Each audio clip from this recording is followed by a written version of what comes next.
noches. Mi nombre es Oscar Fabián Pedraza González, estudiante de la Universidad Nacional Abierta y a Distancia. En su programa de Radiología e Imágenes Diagnósticas me dispongo a realizar la exposición a distancia con su primer tema, que es la pelvis. Recordemos que la pelvis se divide en tres grandes partes: sus dos huesos coxales, la parte del sacro y el coxis.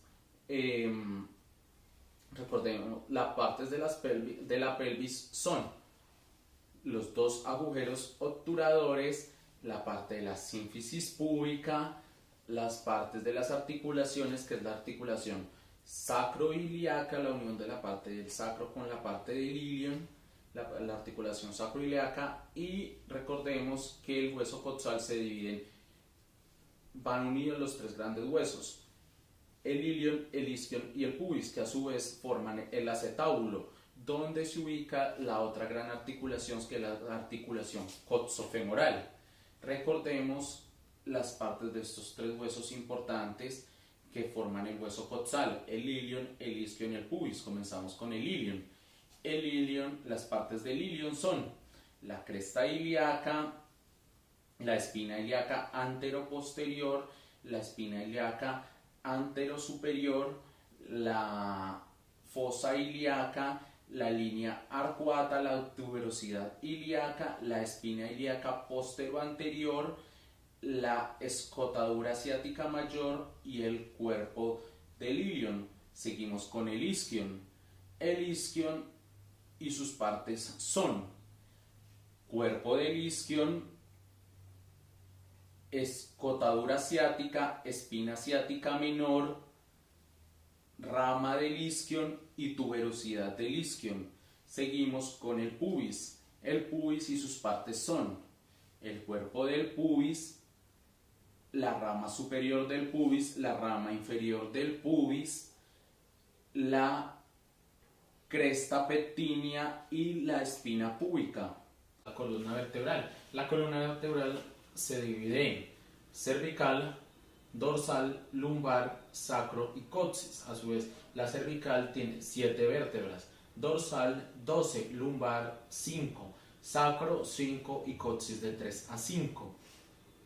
Las vértebras cervicales poseen unas características especiales, excepto la C1 y la 2, o sea, atlas y axis. Desde la C3 a la C7 poseen estas características: cuerpo vertebral, apófisis espinosa, apófisis transversa, agujero transverso, pedículo, lámina, apófisis articular superior.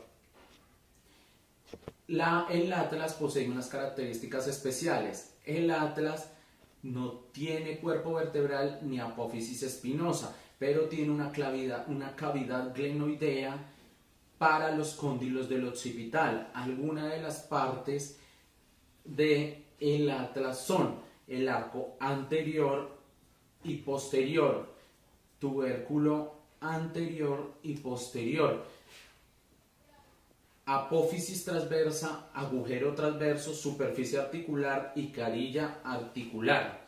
El axis tiene apófisis espinosa, pero además de eso tiene apófisis odontoides, el cual se encuentra en su cara antero-superior, que se articula con el occipital. Algunas de las partes de este axis son la apófisis odontoides, la superficie articular superior, superficie articular inferior, cuerpo, lámina, cresta media y apófisis espinosa. Columna dorsal, que comprende desde T1 hasta T12. Estas vértebras tienen características especiales. Por ejemplo, su apófisis transversa es tuberosa, es decir, que no tiene agujero.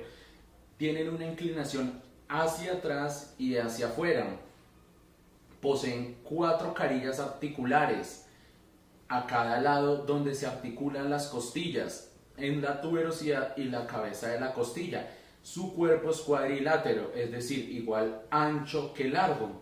Algunas de las partes de estas vértebras son cuerpo vertebral, apófisis espinosa, apófisis transversa, agujero vertebral, carilla articular superior e inferior, apófisis articular superior e inferior, lámina, pedículo. La columna lumbar comprende desde L1 hasta L5.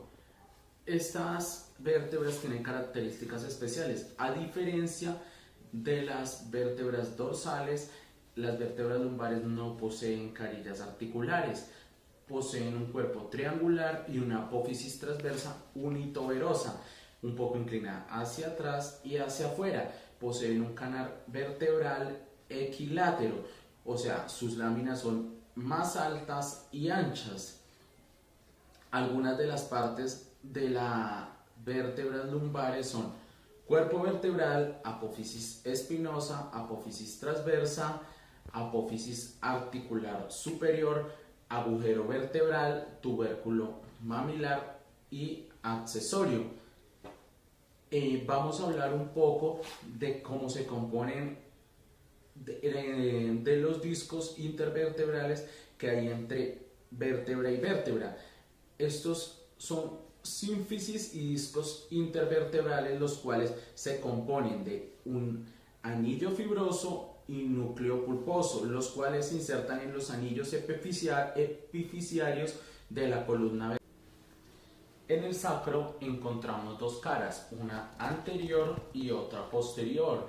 Encontramos dos caras laterales o llamadas alas del sacro, una cresta espinosa correspondiente a la apófisis espinosa, dos crestas sacras correspondiente a la apófisis transversa, una serie de 4 agujeros de salida anterior y posterior, llamados agujeros de conjunción, una gran escotadura llamada hiato del sacro.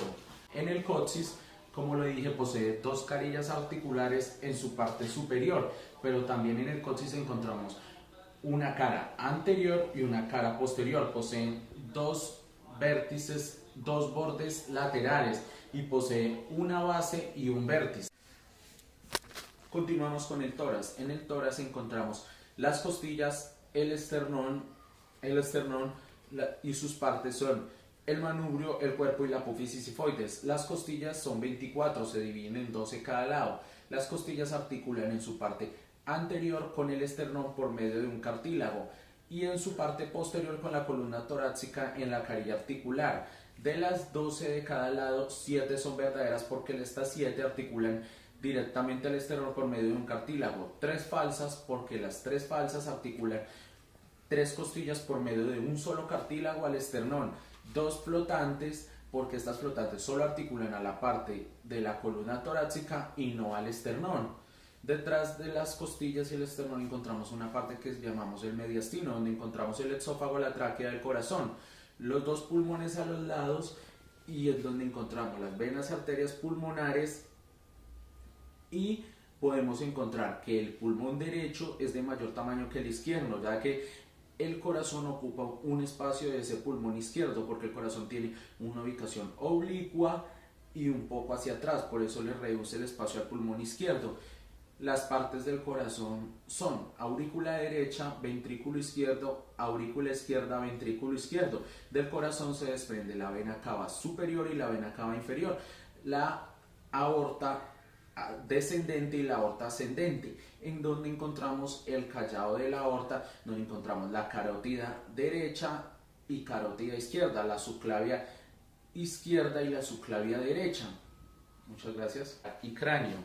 En la parte del cráneo encontramos el hueso frontal, que es 1, temporal, que son 2, occipital 1, parietal 2, etmoides 1 y esfenoides 1.